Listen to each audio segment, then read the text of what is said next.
TFC spiritual ప్రేక్షకులకు స్వాగతం.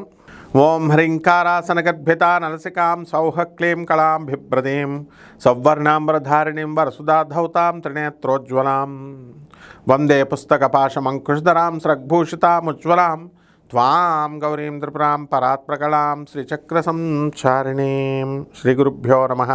బెజవాడ కనకదుర్గాదేవ్యై నమః. శ్రీ దుర్గామల్లీశ్వరాభ్యాం నమః.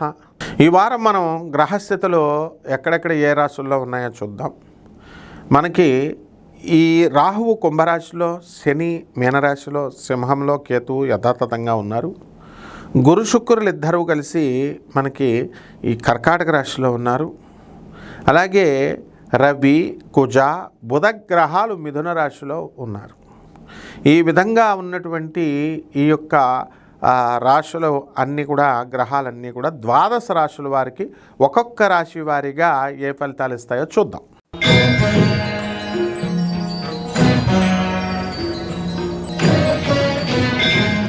వృశ్చిక రాశి.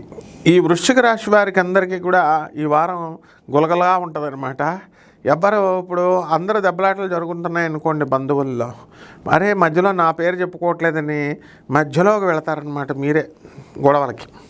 ఆ రకంగా ఈ వారం వృశ్చిక రాశి వారు ప్రేరేపిస్తుంది. అష్టమంలో ఉన్నటువంటి ఈ యొక్క రవి, కుజ, బుధ గ్రహాల వల్ల అనవసరమైనటువంటి మాటలు, అనవసరమైనటువంటి గొడవలు, అనవసరమైనటువంటి విషయాల్లోకి వెళ్తారు. ప్రభుత్వం నుంచి రావాల్సినటువంటి సహాయాలు అవన్నీ కూడా వ్యతిరేకమవుతాయి మీకు. అయితే ఒక్క అదృష్టం ఏమిటంటే భాగ్యంలో ఉన్నటువంటి గురు శుక్ర గ్రహాల ప్రభావం వలన మీ భార్య సహకారంతో మీరు ఎదగడం అనేటటువంటి జరుగుతాయి. అలాగే చక్కగా పూర్వజన్మలో చేసినటువంటి మీ తెగ పుణ్యం చేసేసారు. ఆ పుణ్యాల వల్ల మీకు మీ తండ్రి తరపు ఆస్తులు ఇవన్నీ కూడా రావడం జరుగుతాయి. ఎవరైతే చిట్టీపాటల వ్యాపారాలు చేస్తున్నారో అటువంటి వాళ్ళందరికీ కూడా లాభాలు అనేటటువంటివి బాగా వస్తాయి మీకు. అలాగే ఈ షూరిటీలు, సంతకాలు ఇవి పెడతారు కదండి, అవన్నీ కూడా పెట్టకండి. మీరు పెట్టినా కూడా ఏం పర్వాలేదు. ఈ యొక్క వృశ్చిక రాశి వారు ఈ ఒక్క సంవత్సరం గతంలో పెట్టినటువంటి పోతాయి అన్నమాట. పరిహారాలు ఏం చేసుకోవాలంటే మీరు చక్కగా ఈ యొక్క రవి జపం చేసుకోండి, రవి స్తోత్రాలు చదవండి. రవికి కిలోంపావు గోధుమల్ని ఆరెంజ్ కలర్ వస్త్రాల నుంచి పేద బ్రాహ్మణులకి ఆదివారం నాడు ఉదయం 6 గంటలకి దానం చేసుకోండి.